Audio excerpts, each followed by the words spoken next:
اچھا آپ نے ابھی ہمارے ماشاءاللہ گھر تشریف لائے، الحمدللہ کھانا بھی ہم نے تھوڑا سا جی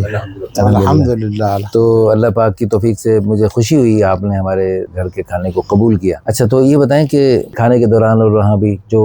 فون شون آ رہے تھے، بیچاری خاتون نے اپنے پریشانی کا اظہار کیا، تو اس پر آپ نے کوئی مشورہ دیا مجھے تو تھوڑا سا ایک چیز کا آج کھل کے بیان کرنا چاہ رہا ہوں، باقی ساتھیوں سے بھی میں نے کیا وقتاً فوقتاً۔ آج کافی عرصہ بعد مولانا عادل صاحب سے ملاقات ہوئی، جس میں نے بہت زیادہ محسوس کیا کہ لوگوں کی اس وقت جو حالت ہے مالی طور پہ وہ کسی وقت کافی پریشان کو ہو جاتی ہے،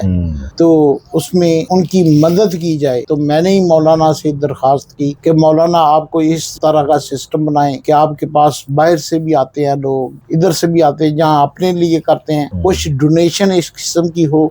کہ جو مجبور ہے اس وقت خواتین و حضرات میں ان کی مدد ہو سکے۔ بالکل حدیث میں آتا ہے قادل، آپ نے وہ حدیث بھی اشارہ کیا، قادل فقر ان یکون کفرا، کہ فقر و فاقہ اس قسم کی نوبت تک پہنچ جاتا ہے انسان کہ کفر تک پہنچ جاتا ہے۔ اچھا اور صرف عام جو دنیا دار لوگ ہیں وہ نہیں، دینی گھرانوں سے تعلق رکھنے والے، دینی سلسلوں سے منسلک رہنے والے، وہ بھی بیچارے اتنے بددل ہو جاتے ہیں، جیسے ابھی آپ نے خطرناک واقعہ سنا۔ میں خود، میرے ساتھی ہیں، مولانا عادل صاحب کے بھی ساتھی ہیں، جانتے ہیں ہم نے، کافی عرصہ ان سے رابطہ نہیں ہو سکا، کسی کے توسل سے رابطہ ہوا تو وہ حقیقتاً قادیانی کی طرف جا چکے تھے، صرف ہماری اس ناقدری یا سستی یا فکر نہ کرنا اس وجہ سے۔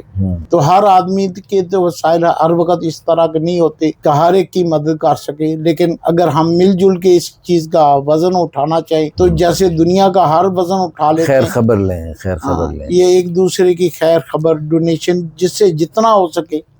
وہ اس چیز کا نا بوجھ اٹھائے۔ اور الحمدللہ اللہ تعالیٰ کے فضل و کرم سے کسی نہ کسی درجے میں ہم کرتے بھی رہتے ہیں۔